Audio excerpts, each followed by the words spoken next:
23rd, 2023, Quincy, Illinois. Becky Bliefnick is home alone at her house on Kentucky Road when an intruder breaks in through the second-story window. Chased down a hallway and trapped inside the master bathroom, Becky is shot 14 times and will suffer for minutes lying in the dark, waiting to die. The would-be assailant took nothing from the home, only Becky's life. But who would do such a thing? She was a beautiful, brilliant nurse and a mother of 3, but she was in the middle of a contentious and ugly divorce. A divorce from a man whose once given answer on a game show was that "I do" was the biggest mistake you could make on your wedding day. This is Becky and Tim Bliefnick, the Fatal Feud. Hey y'all, I'm Kris Calvert. And I'm her husband, Rob Potter. Welcome to Hitched to Homicide. For better or worse. Till death do us part.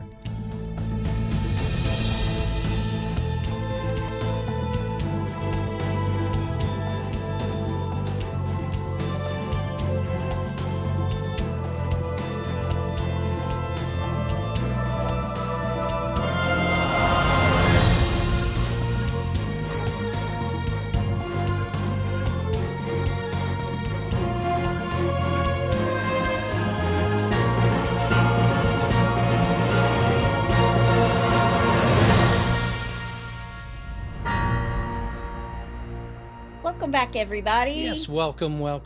And for our friends in Bengali. Bengali. Yes, Shagoto. Very good.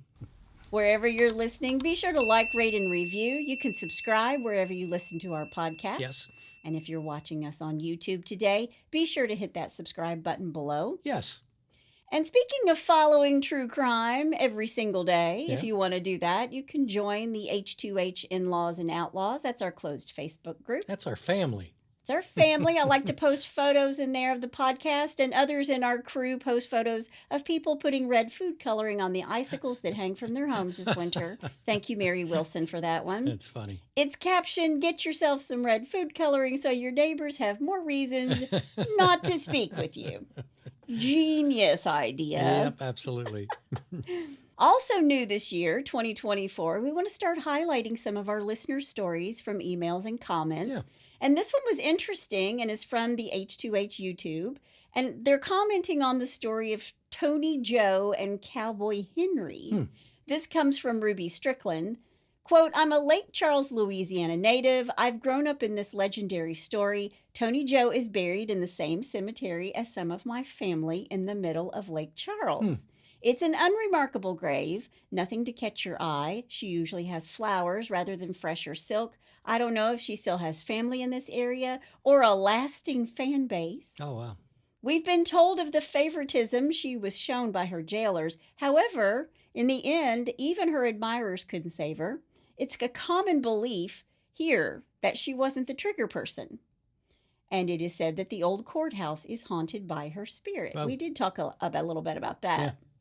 She said, "I don't know if I'm allowed to post a picture here, but I can take one of her grave next time I'm out at Orange Grove Cemetery." So, Ruby, I encourage you to join the In-Laws and Outlaws because there are about 1,000 people who would love to see that photo. Absolutely. Absolutely.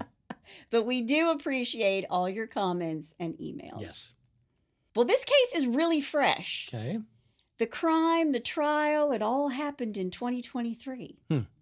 Before I get started, let me thank some sources: WGEM TV in Quincy, Illinois, Legacy.com, Court TV, the Muddy River News, Deadline.com, ABC News Channel 20, Springfield, Illinois, Medium.com, and CBS 48 Hours. All right. Well, you ready?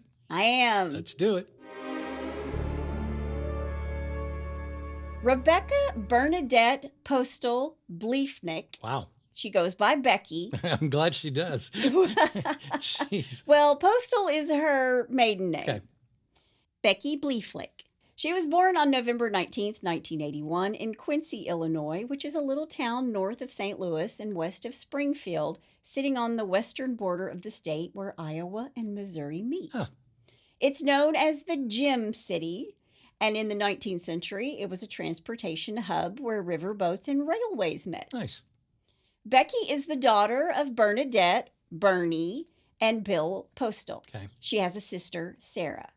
Now, Becky graduates from Quincy Notre Dame High School, where she was named valedictorian. This one, she's a smart cookie. Yeah. And this is the first of many academic and professional accolades she's going to get in her lifetime. I remember when I was in high school, because my guidance counselor, he came to me and said, Rob, you know what a valedictorian is, right? And I said, yeah, I do. And he said, well, you're not going to be one of those.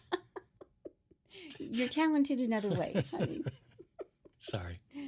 She then went to Quincy University, which is also in Quincy, Illinois. It's a private Franciscan university, and it's very small. In 2022, their total undergraduate enrollment was 1,146. That was a university? That was a university. Wow. That's smaller than my high school. Yeah, exactly. That's smaller than, I believe, my sister's graduating class in our high school. Wow. It's a small school, but actor John Mahoney went to school there, and James Pankow, the trombonist for Chicago, the band Chicago, and brother to the lovely John Pankow. We love him as an actor. Yeah. Becky graduated cum laude from Quincy University with a bachelor's degree in biological science and a minor in chemistry. Wow, sounds like our son. Yeah, we have a son who has a few degrees like that.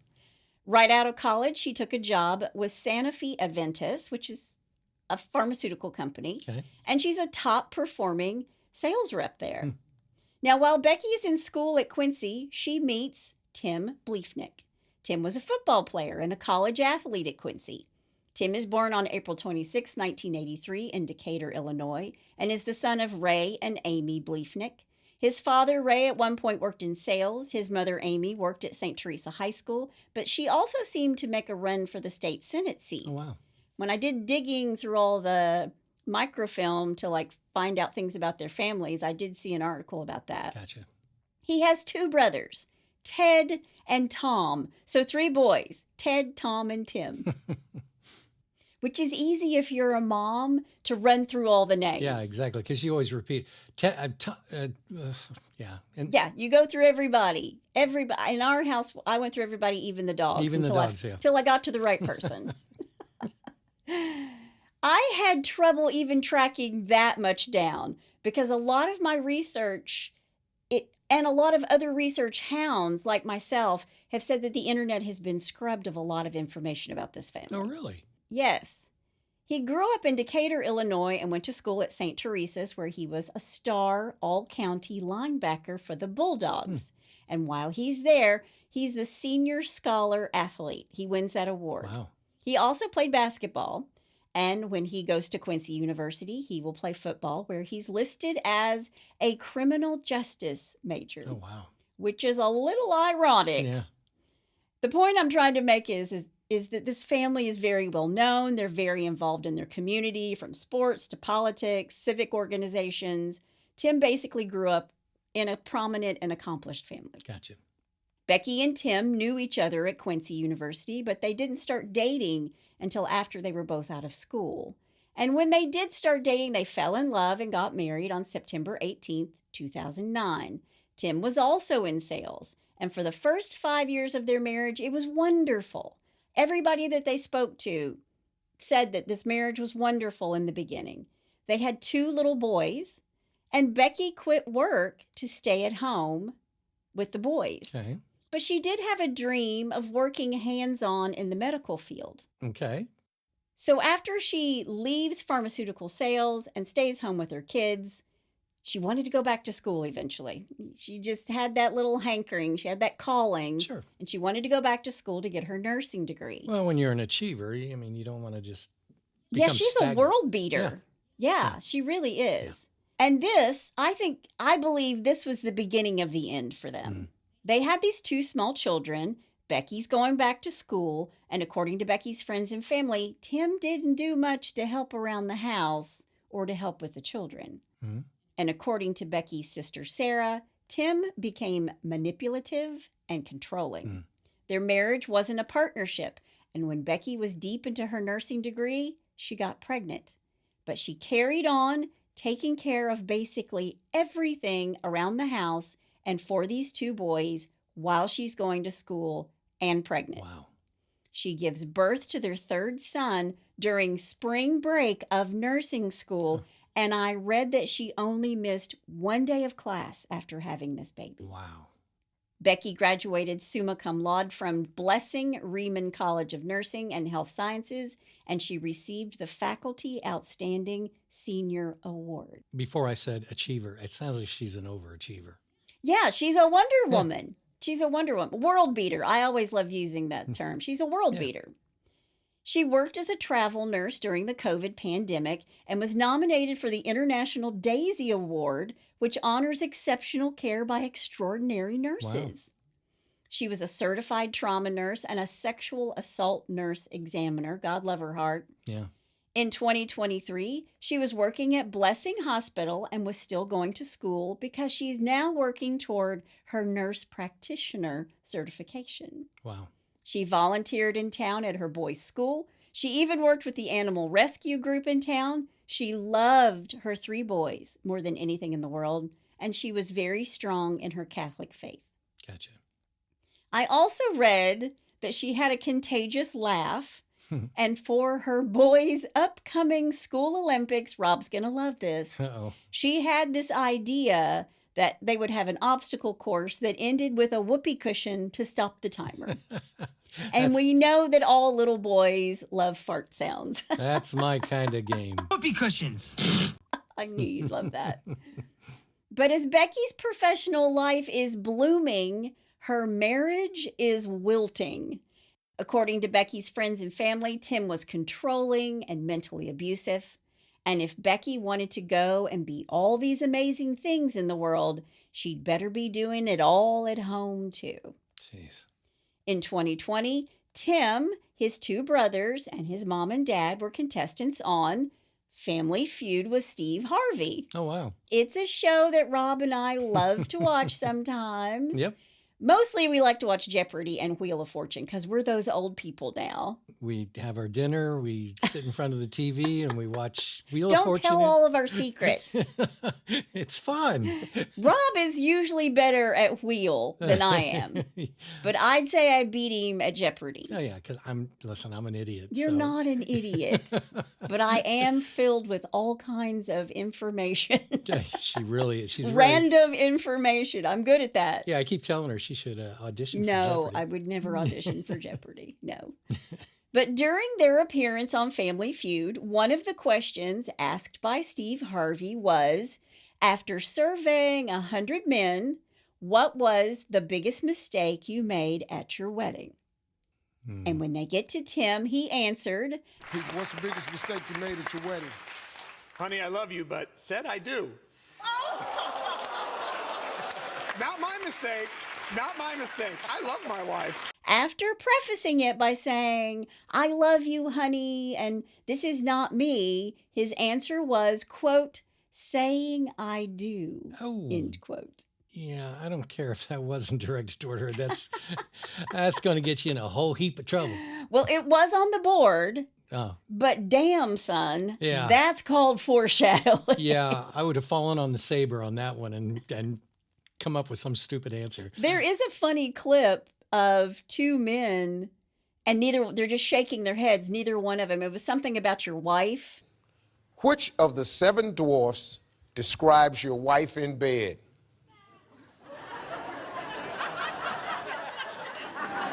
Yeah. And neither one of them will answer. It was like the fast round in the beginning when they decide who's going to play or pass. Yeah. And they're just both there shaking their heads because neither one of them are going to answer it. I'm not going there. Not going there. It's hilarious. I'll see if I can't find that clip and post it in the In-Laws and Outlaws. Smart guys. But yes, very smart men. But by the end of 2020, things aren't going well for Tim and Becky. They're fighting. She tells her friends, quote, he shouts in my face, shoved me in front of the kids. I think he has serious mental health problems. He's becoming more vengeful and unpredictable, end quote. Wow. But here's the thing. She wants to save her marriage. She wanted to go to marriage counseling. But according to Becky's sister, he refused. And on January 21st of 2021, Tim filed for divorce. Now, according to Becky's sister, Sarah, Tim said he filed because Becky was a different person after she became a nurse because of the stress. Okay. Okay, whatever. Or maybe you just couldn't handle a firecracker, independent woman. She's got it going on. Yeah. I just don't think she was listening to him. Yeah, right. But Sarah, her sister, says that Tim filed because he could not control Becky. And after they file and lawyer up, it gets contentious. They fight over everything. War of the Roses. Everything. This is the stupidest thing you've ever done. Second stupidest. Exactly. War of the Roses. They fought about money, the marital house, the kids, the custody of the kids. Tim says Becky is vengeful because she's angry that he filed for divorce. Tim tells people that Becky tells everyone he's having an affair, something he denies. She told people he was an alcoholic. He said that this is also untrue. Tim files a petition for protection against Becky for harassment, that she's stalking him. Oh, please. And he gives an example where Becky was combative at a parent-teacher conference. To which I have to say, how is she stalking you if she's a parent and she's at a parent-teacher conference? Yeah, Tim sounds like he needs to get a backbone. I'm rolling my eyes. Yep. Rebecca's attorney, Dennis Woodworth, isn't surprised when the judge does not grant it. But days later, Becky sends a text to her sister saying, quote, "If something happens to me, please make sure the number one person of interest is Tim." Whoa. End quote. That's called foreshadowing. No, I already foreshadowed. Oh, okay. Let me take that back. This is what I live with, y'all. I'm just telling you. Yeah. But she's saying this to her sister. It's prompted because one of her friends is actually murdered by her husband. Oh, wow. And I think that she felt that that was just a little too close to home. Sure.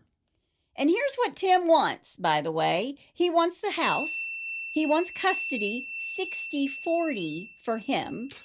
He doesn't want to pay child support, and he wants his father to be able to be around the boys unsupervised. And this is a little bit murky, but hang on to that thought for just a second, okay? I'm hanging. Becky filed for an order of protection against Tim, stating that he was coming into her home uninvited. She's still living in their marital home on Kentucky Road. Okay. Tim's renting a place not too far away on Hampshire Street. And she also says that he is falsifying things about her. This order of protection isn't granted either. But the judge did say for them to just stay away from each other. Yeah, grow up. Just go to your own corner. Yeah. Stay away from each other and each other's homes, except to exchange the boys. Right. Also, the judge ordered Tim to return a 9mm handgun that Becky gifted him because it's registered in her name. That's why she wants it back. Gotcha. Tim's an avid sport hunter, target shooter. So he likes to just shoot targets, but he's also a hunter. Okay. On February 10th, there's a court order for Tim to return the gun, but he doesn't want to do it. And later, Tim's going to say that he hasn't seen that gun in over 3 years. But back to Becky not wanting Tim's father to be with her boys.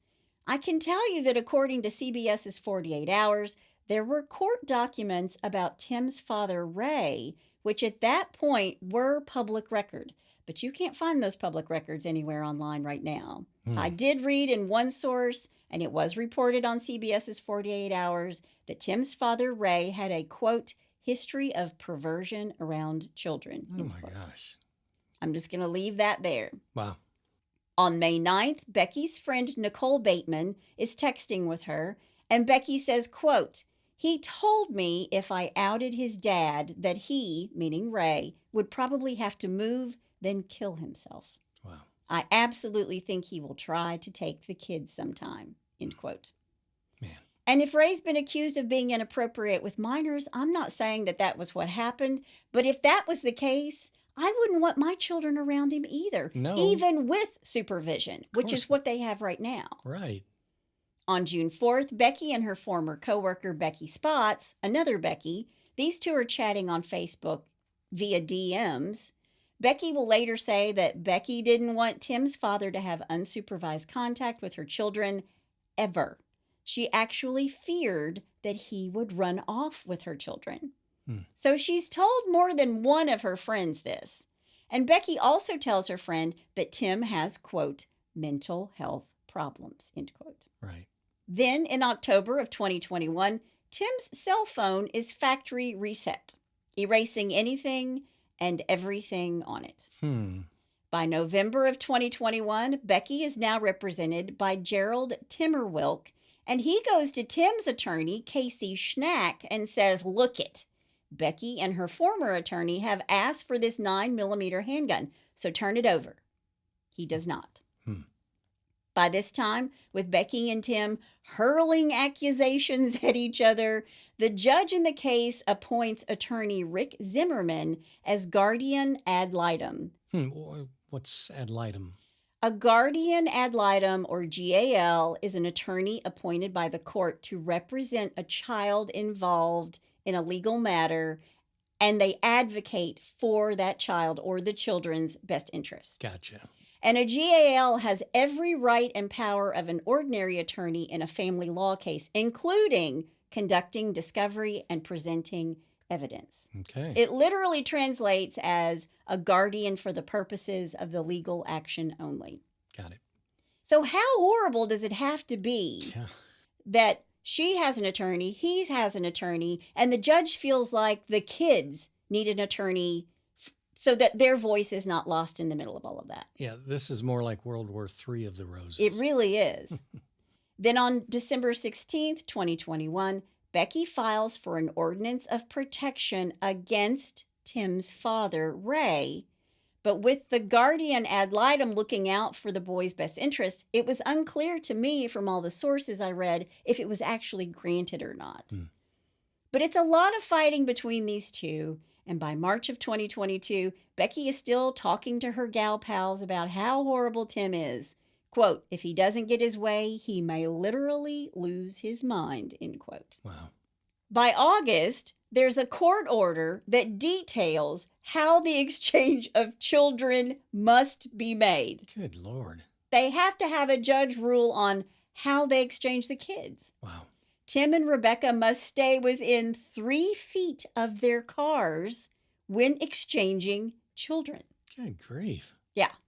Those It's poor bad. kids. Yeah, those poor kids. And yes, obviously, these poor children. Yeah.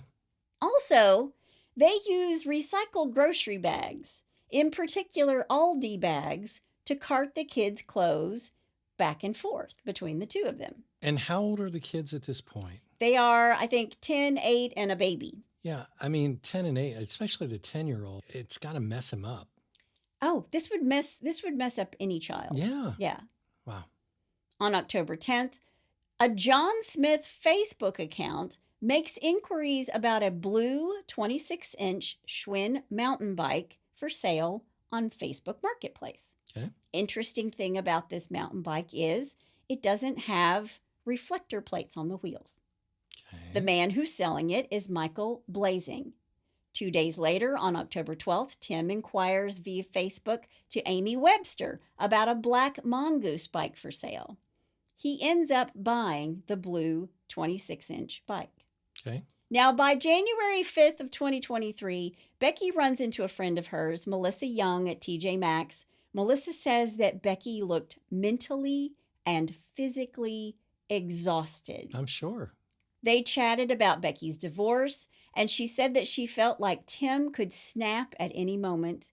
Becky tells Melissa that Tim said to her, quote, "You'll be dead before you get any of my money," end quote. Well, there's another foreshadowing. We got a lot of foreshadows in this. There's lots of them. Wow. Also in January, Tim goes to a neighbor, Bradley Eamon, and asks him if he has any video cameras pointed toward his backyard.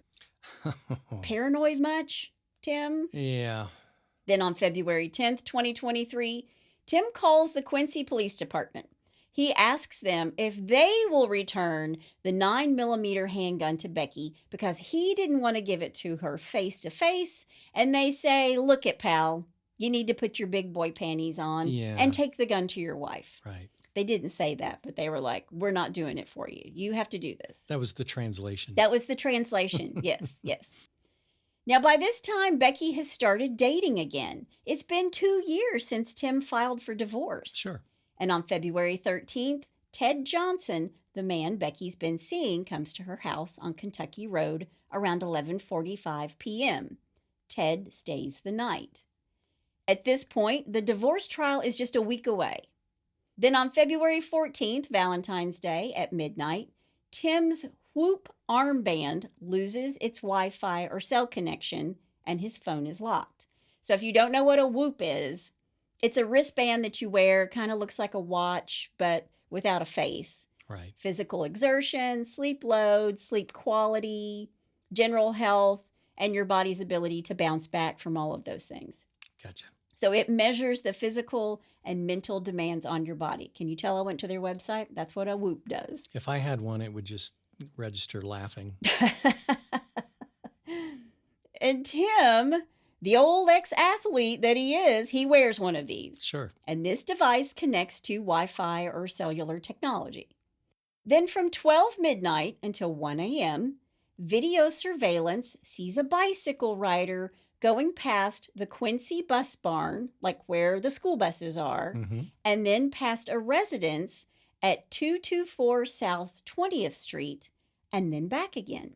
Okay. So these two surveillance cameras catch all of this. Okay. And on this same night, Becky's next-door neighbor, Tim Hyman, gets an alert on his phone that movement was detected in his driveway. We have this around our house, too. Mm-hmm. And we can see the squirrels. And our newest neighbor, or our newest vermin neighbor, we have a possum that won't go away. Mr. Possum. Mr. Possum. Yep. He likes to sit on top of our fence. He sits on top of the fence. Yeah. And drives Scotty crazy. Drives the dog crazy. Yeah. Yeah. But we can see that in the backyard. Yeah.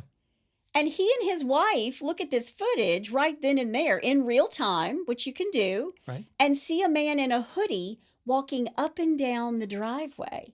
And these two call Becky and say, we think there's somebody in your backyard because they're definitely in your driveway. Right. And she doesn't pick up.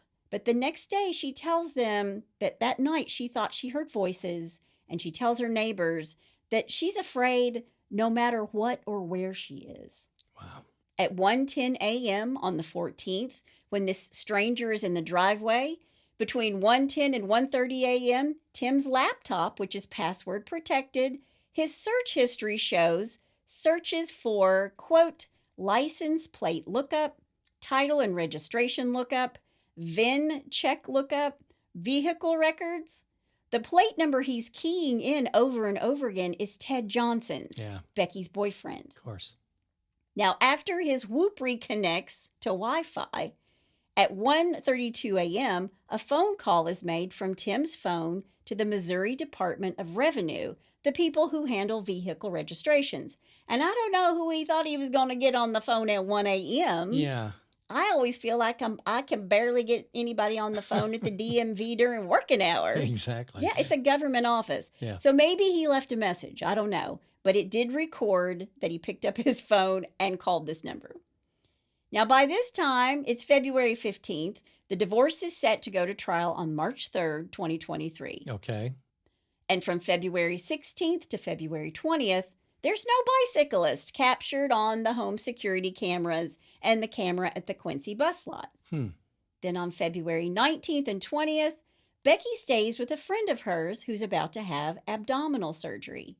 And the next day, on February 21st at 12:45 a.m., Tim's Whoop band disconnects again. And it's around this time that the bus barn shows this bicycle rider going southbound on 20th Street and then going east on Prairie Street. He's pretty predictable. He is. Yeah. But then at 2:11 a.m., the Whoop band, it reconnects again. The next day, still February 21st at 12:30 p.m., around lunchtime, Becky comes home. She messages Tim and asks if he will keep the kids overnight for the next 2 days and he agrees. She says that she's not feeling well. Hmm. Now, that night, Becky's boyfriend, Ted Johnson, comes over to Becky's house.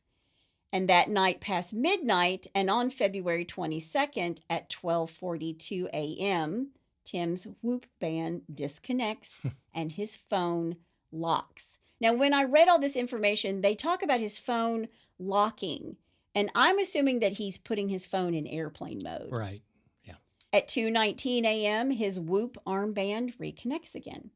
At 2:22, his phone unlocks. He takes it off of airplane mode. Okay. The next night, on February 23rd at 12:28, just past midnight, Tim's phone goes into airplane mode. It locks. 12:36, his whoop disconnects. At 12:55, video catches a person riding southbound past the bus barn on a blue bike with no reflectors. At 12:57, video shows the same cyclist turning east on Prairie Street. And here's what prosecutors say happened between 12:57 and 1:11 a.m. So 14 minutes. And in those 14 minutes, Tim used a patio chair to climb to the top of the side of the house. All right. Now, this house doesn't have a gabled roof. It has like a flat roof. Okay. So he climbs from this chair to the first rooftop. Right. And then from that rooftop to the next rooftop, which I'm assuming is the second floor. Sure. He walks past 3 bedroom windows and he waits and he goes into the last window using a crowbar. And it's one of the boys' bedrooms. Okay. Once in the house, Tim confronts Becky, who runs to the bathroom to barricade herself in while trying to call 911. Her phone will show that at 1:11 a.m., Becky attempts to call 911. Okay. Her phone is taken from her or kicked from her hand. It lands behind the bedroom door. Okay. She shuts the door to the bathroom, but Tim kicks in the door. Tim uses a plastic, reusable Aldi bag over the 9mm handgun to muffle the sound or catch shell casings or both. Yeah. He points the gun and fires 15 rounds at Becky. Grief. 14 of them hit her. It's rage. He leaves her paralyzed from the waist down, dying in her dark bathroom. Becky isn't killed instantly. She has a bullet in her lung. She suffers for a few agonizing minutes before she succumbs to her injuries. At 1:12 a.m., an ADT alert said that the front door to Becky's house is open. And at 1:16 a.m., a video captures a bicyclist riding past the bus barn. At 1:27 a.m., ADT alerts that the front door is still open. And at 2:01, Tim's whoop band reconnects. And 6 minutes later, at 2:07 a.m., his phone is taken out of airplane mode. Wow. Now, the next morning at 6:45, Brian Lash, who lives next door to Becky on Kentucky Road, sees Becky's door is open. He's leaving for work and he sees this door's open, but he doesn't think that much about it because, maybe she's getting the kids ready for school. The door's open. They're running in and out, but he Right. does see that the door is open. Okay. Between 7 a.m. and 8 a.m., Amy Schmiedskamp sees Tim bring a little Tykes basketball hoop to his dad's house. Now, I'm assuming maybe he did this after he takes the boys to school. Okay. But he takes this basketball goal to his dad's house, a place where she doesn't want those kids to be. Right. I mean, they're only supposed to be around the grandfather under supervision. Right.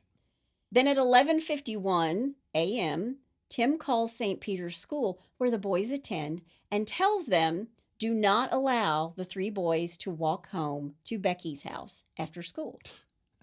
And after that, he calls his then girlfriend, Kelly Lepley, who was also his neighbor, and tells her, I've got an empty house. Come on over. And she does, and they have sex. She leaves at 1:15 p.m. Then at 1:50, Tim goes to St. Peter's School. That's 57 minutes before school is going to let out. Right. And at 3:03, Tim texts Becky's father, Bill, asking if he can call Becky to find out when she's getting the kids, because he's claiming the school called him to say, nobody's come by to pick up your 3 boys. And the school did not, in fact, call to say that no one had picked up the boys. Yeah, I mean, how stupid can he be? I mean, of course they How have arrogant. records. Yeah. How arrogant. Ugh. Becky's dad drives to her home on Kentucky Road and finds Becky upstairs in the bathroom dead. He goes to the neighbor, Rolla Wilkes' home, and calls 911. 3 minutes later, Officer Matt Hermsmer gets dispatched to 2528 Kentucky Road. At close to 4 p.m., Rolla Wilk goes to pick up Becky's mother, Bernie. Okay. She calls Tim on the way, and I read this transcript. He answered the phone and said, "What?" And maybe he said that in response to her saying, "Becky's dead." But the way I read it in the transcript was that he was annoyed when he answered the phone and said, "What?" Wow. By 7 p.m., they've picked up poor Ted Johnson, the man Becky was dating, who I'm sure was really distraught. Yeah. They find him, question him, and get a DNA swab. He, of course, is cleared. Sure. Police search the house looking for clues. They see the chair by the side of the house, and on the roof, the window pried open. Inside is one footprint, but there's not much physical evidence. There was no murder weapon, no bloody clothes, no DNA. If it hadn't been for Becky and Tim's ugly divorce, police might have believed it was just a robbery gone wrong. Right. But the problem with that is that nothing was even taken from the home. No valuables are missing. Wow. So police start asking the neighbors if they had cameras, a Ring doorbell, a security camera, and if they did, could they have the footage? Right. And this is where they see the man walking the driveway a week before the murder from Becky's next door neighbor. So then they see the bike footage taken from a house and a security camera at the Quincy bus lot. And even though you can't make out who is on the bike or who is walking up and down the driveway, it seems to be a man with a blue bike with no reflectors on the wheels. Right. Now, on February 27th, 4 days after Becky's murder, police find an abandoned blue Schwinn bike near the Quincy Public Schools bus barn, less than a half a mile from Tim's home. Wow. But there's no DNA on this bike. It's wiped clean. On March 1st, they get a warrant to search Tim's home on Hampshire Street. They go in the morning. He's very cooperative. And they look at all his gloves, etc. They look through his clothes. They find no blood. Right. They do take some shell casings from his basement where he's been shooting. Remember, he's a sport shooter. Sure. They also take photos in Tim's house.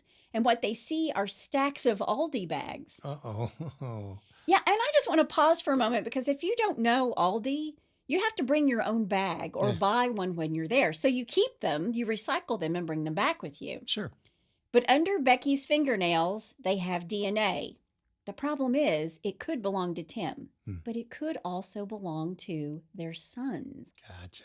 Police have pieced together all these fragments of this plastic and realize this is an Aldi bag. That's really the only evidence we have. Right. They take Tim's phone and electric devices and do a forensic extraction. Okay.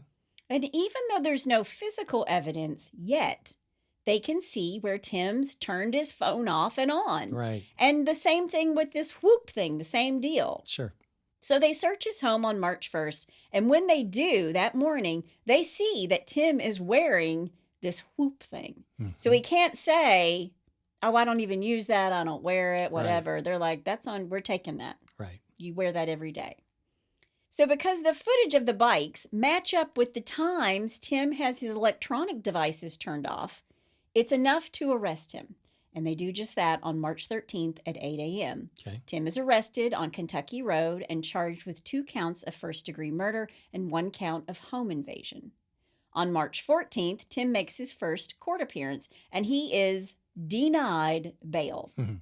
On March 24th, Tim pleads Not guilty. not guilty. Yeah. And here's the thing. Tim is entitled to a speedy trial, and that is exactly what he chooses. And now the DA and prosecution will have 90, count 'em, 90 days Wow. to be ready for this trial. Jeez. And they were. Oh, really? Yep. Okay. When the trial started on May 23rd, 2023, Adams County Judge Robert Adrian was presiding. The two assistant DAs were Josh Hones and Laura Keck, and they were able to show how Tim had his own phone, but he also had a burner phone and a fake Facebook account where he called himself John Smith. And John Smith asked about buying the bikes, the blue bike without the reflectors on the wheels that is found abandoned not a half a block from his house. Wow. Now, even though they didn't have DNA, what they did have was his digital footprint Right.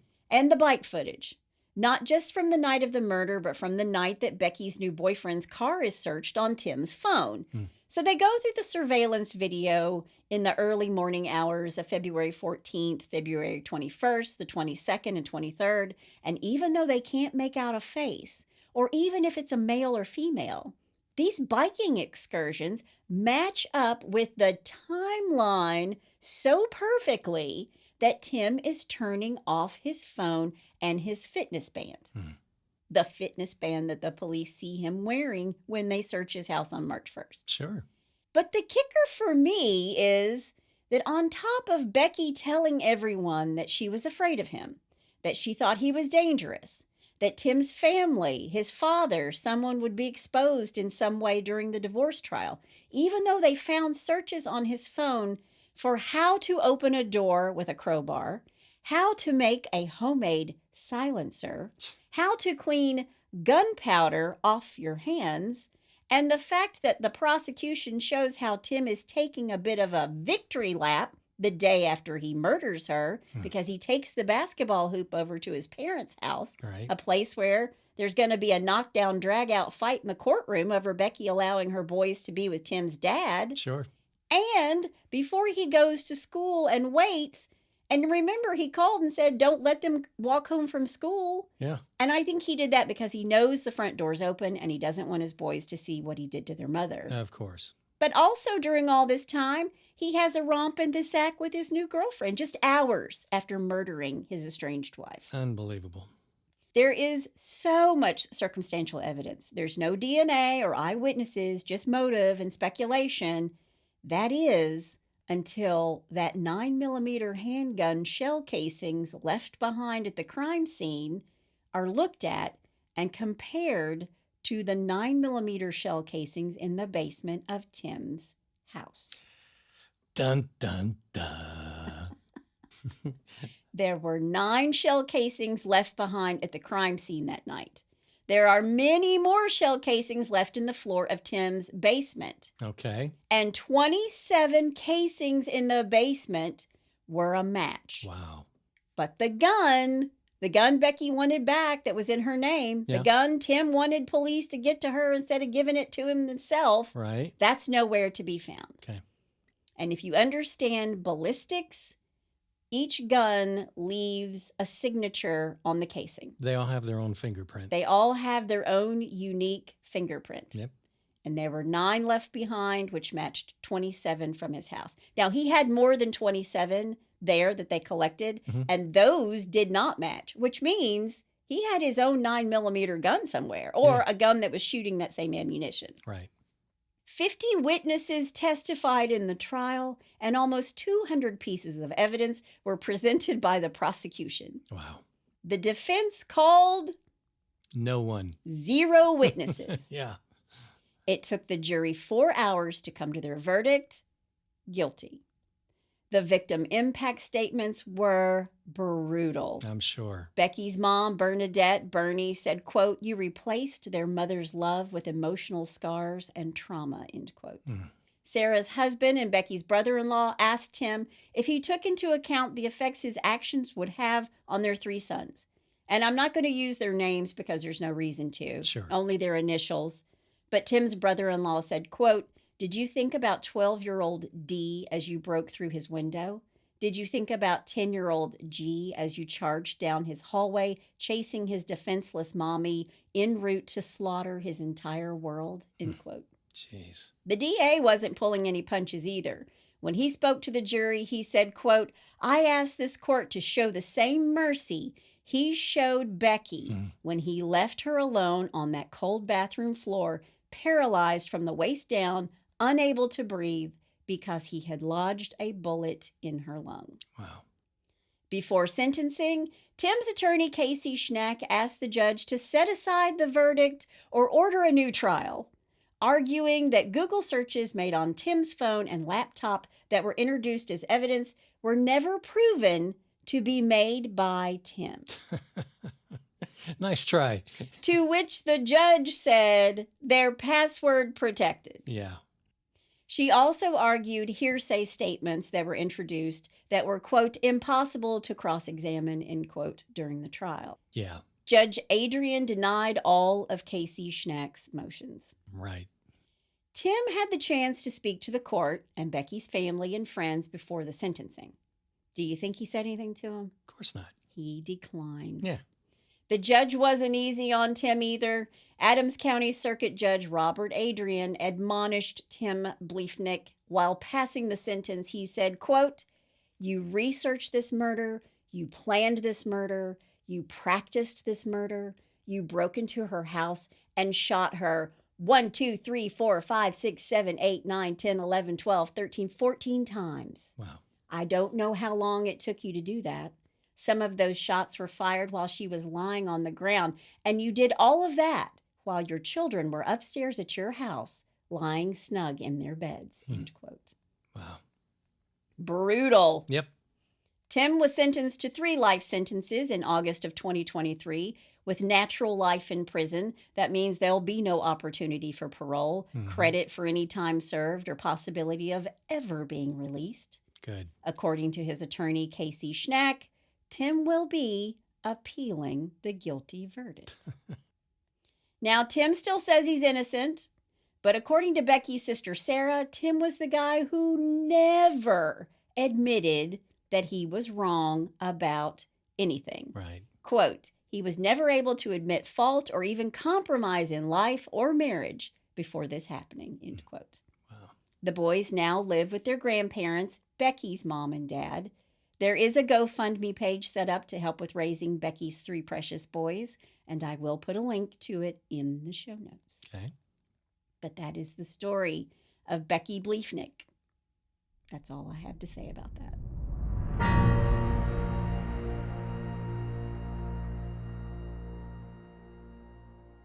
You know, somebody's so narcissistic and selfish. Yeah. They don't even think about the kids. They don't think about the lives they were. I mean, it's all about themselves. Yeah, he's only thinking of himself. Yeah. He really is only thinking of himself. And if you watch the 48 Hours episode where they speak with him while he's in jail, you know, he's pretty cocky, you know, in saying that, you know, he's innocent and he didn't do anything. And yeah, it's honestly, for me, it was a little hard to watch because I already knew that he was guilty when I started watching it. Yeah. And it was a little, it's hard to watch knowing how accomplished, how wonderful she was to not just her own family, but as a nurse and in the community. And then there's him. Yeah. Yeah. I'm glad he's put away for life. Me too. Good riddance. Yeah, me too. But if you can go to that GoFundMe page and even give $1 for these 3 little boys, that would be great. That'd be awesome. All right. Well, let's move from that and go to something really stupid with a little bless your heart. Well, bless your heart. All right. Number 1, and I'm calling this, how many feet are in, let's see, stupid? There's 12 inches in a foot of stupid. That's it. All right. In a bizarre robbery attempt, 3 criminal masterminds in Peru, broke into a shoe shop and stole more than 200 shoes. Wow. Yeah. And although police were alerted, the thieves managed to escape before they arrived. Oh, okay. Yeah. Well, the authorities, they were puzzled by the strange theft, wondering why anyone, and here we go, would steal so many shoes, but only those meant for the right foot. Oh my gosh. They took all the righties and left the lefties behind? Yes, they did. The burglary occurred at night, and the shop owner, he estimates the loss at nearly $13,000. However, The perpetrators could not sell the shoes because they were incomplete pairs. Only if you have 2 feet that are the same, like Jerry Fleck. Yeah, I was born with 2 left feet. from Best in Show. Perfect. I just used to go in circles. I Yeah. just went in circles. Well, the police are now hunting for the suspects using CCTV footage and fingerprint data to identify and arrest them.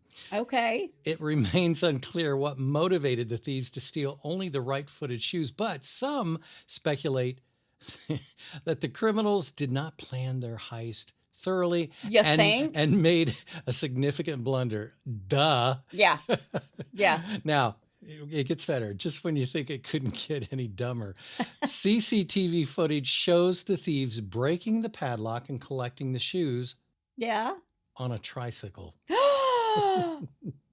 You're kidding me. That's what it says. That's not real. That's what it says. The thieves stole shoes from various small and large brands. Now, here's the best part. Twitter had a field day with this, and the 2 best ones that I read were, "They must be hopping mad." and then one guy photoshopped a pair of his bare right feet only and captioned it to say, "Tell them I need a few pairs." They must be hopping mad. Isn't that great? That's great. That was a good one. Yeah. Okay, number 2. I'm just a working stiff. Oh, I don't even want to know where this is going. Oh, it's not that bad. A man who stood motionless in a shop window in Warsaw holding a bag and hoping to pass for a mannequin, Oh, he's in like the storefront? yeah, has been charged with suspected theft and burglary. Polish police said the 22-year-old suspect went unnoticed by staffers and shoppers as he stood frozen in the window to blend in with the mannequin. This is like a, Paul Blart Mall cop or Yeah. something. He steals something, then he gets in the window and Yeah. He was accused of going into various departments and taking jewelry after closing time. Yeah. With a bag in his hand, he stood still in front of a shop window, pretending to be a mannequin. How long? Do you know how long he stood there? They didn't say. It had to have been forever, though. Yeah. Warsaw police said in a statement, when he felt safe, he went hunting and robbed the island of jewelry. Ugh. Yeah. The man was also accused of other shopping center incidents. Yeah. On another day, he allegedly went into a shopping center. He went into the bar after closing time and ate his fill, then entered a designer clothes shop to exchange his clothes for new ones. He was captured on CCTV Wow. sliding under a tiny gap in the shop shutters. Wow. Yeah. In another incident, Oh my gosh. Yeah, this he's guy was- Houdini. yeah, he's alleged to have waited until closing time to take money from several cash registers and to have attempted to steal items. Eventually, police said his luck finally ran out. I bet. Yeah, when he was spotted and held by security. The man has been remanded into custody for 3 months and could face up to 10 years in prison if convicted. So, funny story, when I was very young, like high school, Yeah. I was part of this group of people who modeled in a department store, a well-known department store, in the junior section, and they would dress us up and we were like human mannequins. But people would pass by and really think you were a mannequin. And it's very hard to stand there because it gets uncomfortable Yeah. after a while and you get to move. But when you did move, you just scare the absolute crap out of whoever was standing around you. So it was pretty funny, but I have done that before. Oh, wow. All right. Moving on, number 3. All right. He thought he was at IKEA. Okay. Yeah. All right. This happened in Flagler, Florida, and I hope I'm saying that right. Flagler, Florida. Yeah, say that 10 times fast. I have problems saying my last name, let alone Flagler, Florida. A man in Florida was dubbed by sheriff's office as the dumb criminal of the week after he was caught trying to assemble a stolen electric razor scooter in front of the Target that he was accused from stealing it from. What? I know. He walked out the door and then just stopped and started. Sat down and started putting it together. Yeah. Come on, dude. Yeah. According to the county sheriff's office, the man was witnessed walking past cashiers out Target's front door without paying for the scooter worth $539.99. Yep. Officials say that instead of fleeing the scene of the crime, the man stopped on the sidewalk in front of the target and started assembling the scooter. We had to assemble his getaway. Yeah. Hang on a second. A responding deputy caught the man before he could finish assembling it and gave him a ride to jail. Aw. Yeah, but if I were the cop, I would have made him finish assembling it and made him ride it to the pokey. Yeah. Hang on to the bumper. Here we go. Yep. So there you go. There's your dumb criminals. Oh, bless their hearts. Yep. Well, if you have a bless your heart or you know somebody's heart who needs blessing, Yep. all you got to do is go to hitchedtohomicide.com where there's a pull-down menu. Yes. And you can also suggest a case. Mm-hmm. Maybe I need to put in another little window on the website where people can tell their own true crime stories Yeah. that we can feature. Absolutely. I think it's a great idea. So coming soon, Yeah. Along with 50 other things we're doing. along with all the other things on the website, it'll be there. I Yep, promise. Yep. That's all we have today. That's my amazing husband out there. That's my beautiful bride in the booth. Join us next time on Hitched to Homicide. Bye, y'all.